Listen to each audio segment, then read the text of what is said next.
Hello dear students, good morning, good evening all of you. हम बात कर रहे हैं ई कॉमर्स बिजनेस अकाउंटिंग की। और ई कॉमर्स बिजनेस अकाउंटिंग के प्रीवियस लेक्चर में हमने बात की थी टीडीएस अंडर सेक्शन 194 ए के बारे में।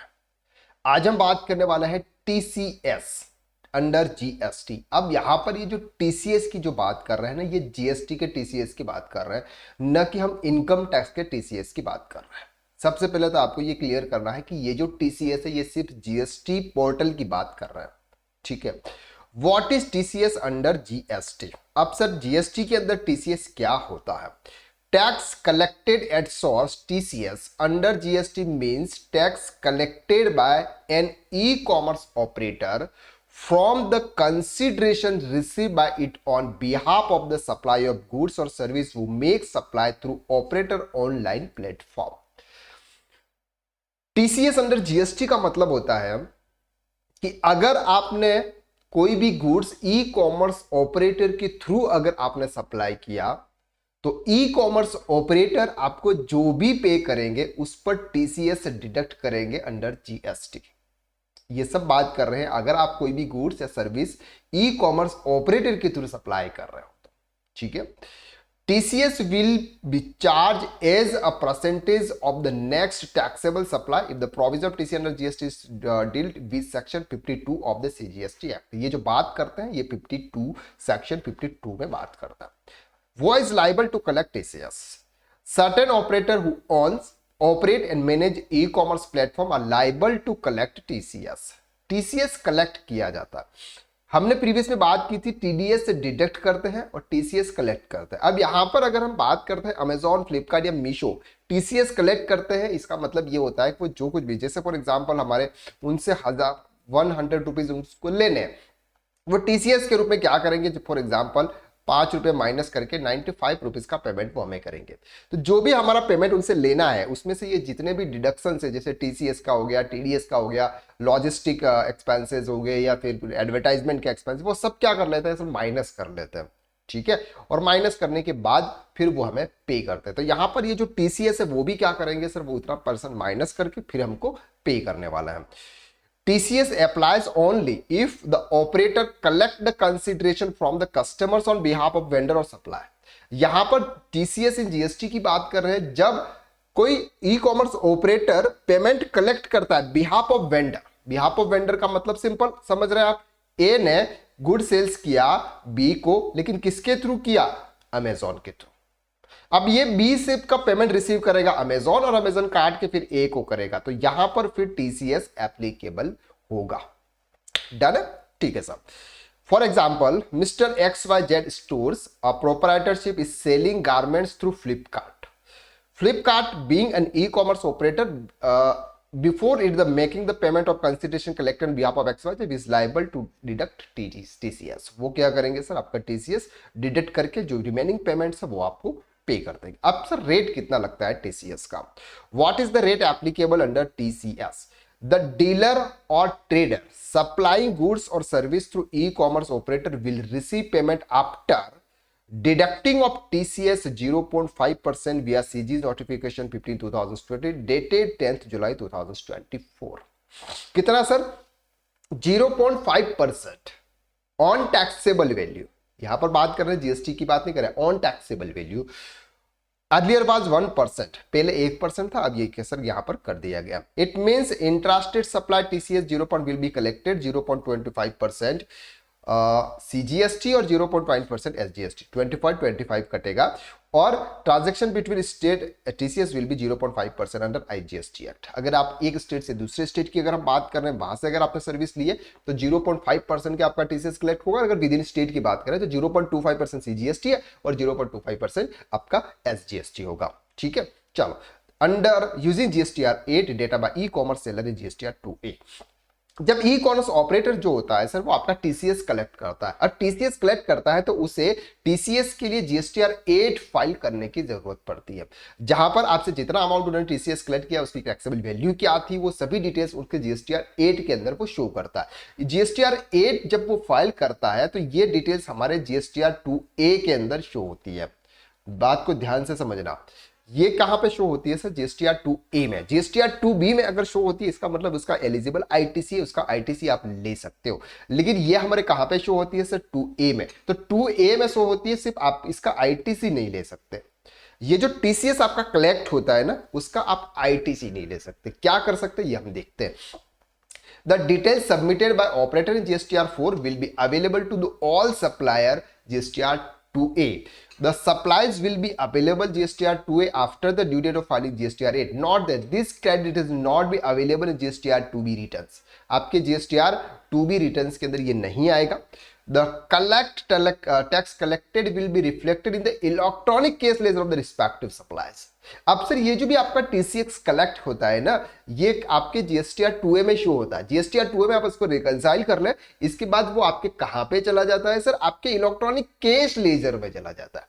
क्लियर हो गया? इलेक्ट्रॉनिक केस लेजर में जब हमने बैलेंस शीट फाइनलाइजेशन की थी या जीएसटी के अंदर अगर अभी आप देखेंगे तो वो लेक्चर्स आपको वहां पर मिल जाएंगे, जहां पर हमने टीडीएस के लेजर्स वहां पर क्रिएट किए थे और टीसीएस के लेजर्स क्रिएट किए थे। इलेक्ट्रॉनिक केस लेजर्स के भी टैली के अंदर हमने लेजर्स क्रिएट करके उसमें अमाउंट को हमने ट्रांसफर किया था टीडीएस का। बाय डिटेल्स में हमने देखा हुआ है, प्रीवियस में वो लेक्चर अगर आपने नहीं देखे हैं तो आप देख सकते हैं। ठीक है। The suppliers can claim the credit ordinary after matching and reconcile suppliers in GSTR 2A। GSTR 8 can not be revise once is filed. ये किसके लिए है sir? GSTR 8 e commerce operator के लिए। हमारे लिए उसका कोई भी मतलब नहीं है। अगर हम ई कॉमर्स पार्टिसिपेंट है, यानी कि हम ई कॉमर्स सप्लायर्स है, हम ई कॉमर्स के थ्रू गुड्स की सप्लाई करते हैं, तो हमें GSTR 8 फाइल करने की हमें जरूरत नहीं है और हमें कोई भी फॉर्म फाइल करने की जरूरत नहीं है। वो हमारे इलेक्ट्रॉनिक केस लेजर में आ जाएगा और इलेक्ट्रॉनिक केस लेजर्स में जब हम GSTR 3 भी फाइल करेंगे उस समय हमको जो भी पेमेंट करना होगा उसके सामने हम वहां पर सेट ऑफ कर सकते हैं।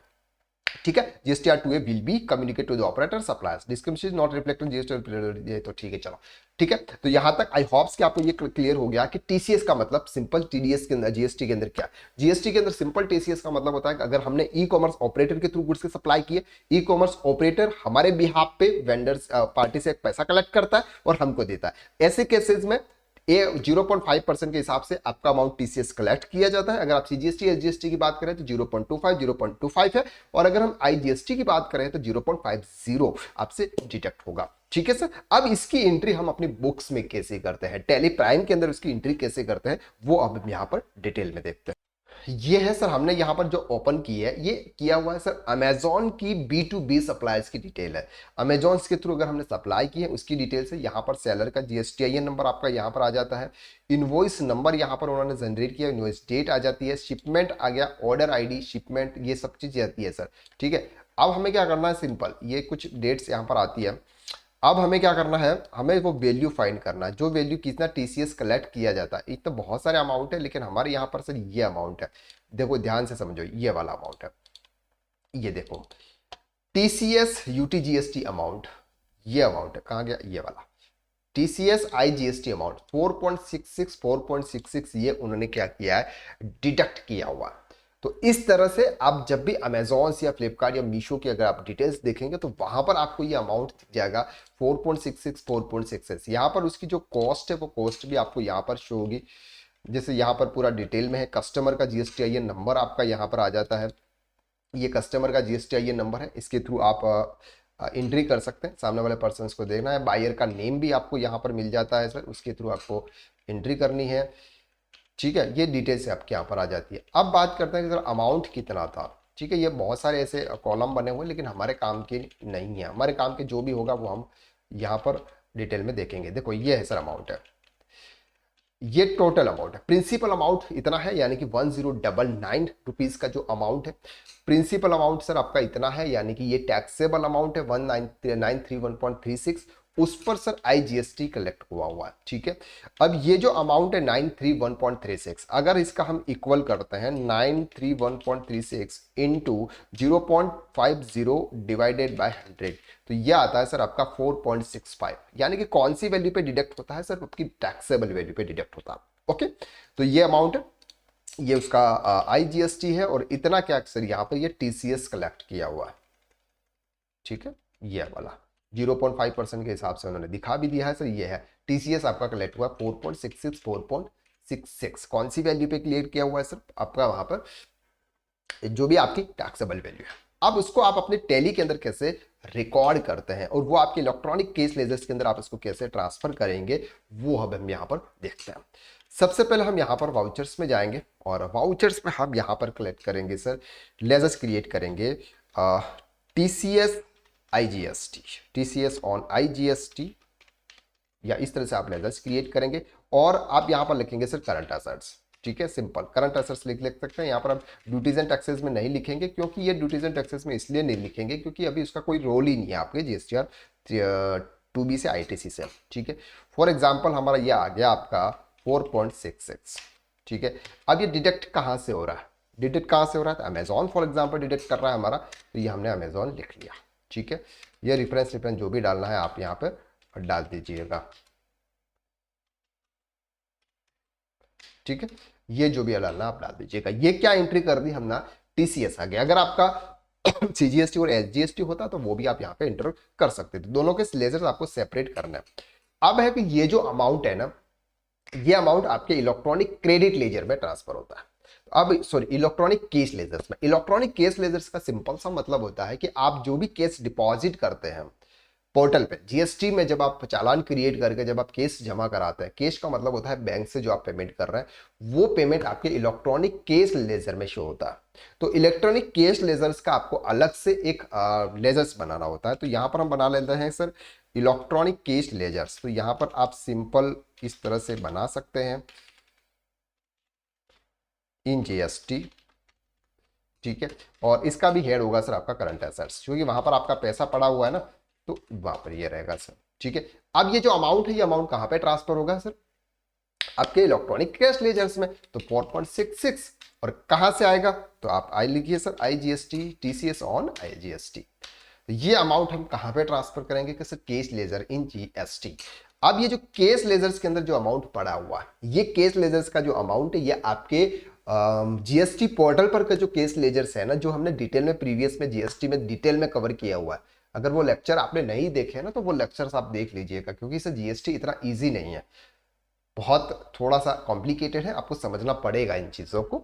तो वहां पर हमने डिटेल में देखा हुआ है। अब ये जो केस लेजर है, ये आपके पोर्टल पर का जो केस लेजर, उसके साथ में बैलेंस मैच होना चाहिए, इस चीज़ का आपको ध्यान रखना है। अब ये जो केस लेजर्स में आपका ये जो अमाउंट पड़ा हुआ है, ये अमाउंट आप यूटिलाइज करेंगे GSTR 3B में, जब आपको पेमेंट करने का होगा। जैसे अगर आपको लेट फीस का पेमेंट करना हुआ, अगर आपको कोई इंटरेस्ट का पेमेंट करना हुआ, रिवर्स चार्ज मैकेनिज्म के थ्रू, RCM के थ्रू अगर आपको कोई पेमेंट करना हुआ, तो इस केस लेजर्स का, इस अमाउंट का आप वहां पर यूटिलाइज कर पाओगे।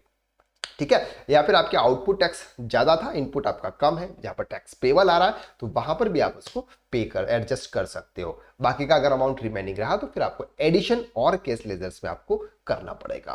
तो आप इस तरह से TCS की एंट्री आप अपने बुक्स में करते हैं। TCS क्या है डिटेल में हमने देखा, बुक्स में इसको कैसे रिकॉर्ड करते हैं, उसको आप इलेक्ट्रॉनिक केस क्रेडिट लेजर में कैसे ट्रांसफर करते हैं, और क्रेडिट लेजर से जब आप GSTR 3B फाइल करेंगे, उसके सामने कैसे सेट ऑफ करेंगे, वो हम आगे GST में हमने कवर किया हुआ है। ठीक है, तो आज के लिए बस इतना। नेक्स्ट लेक्चर में हम फिर मुलाकात करते हैं, तब तक के लिए थैंक यू सो मच।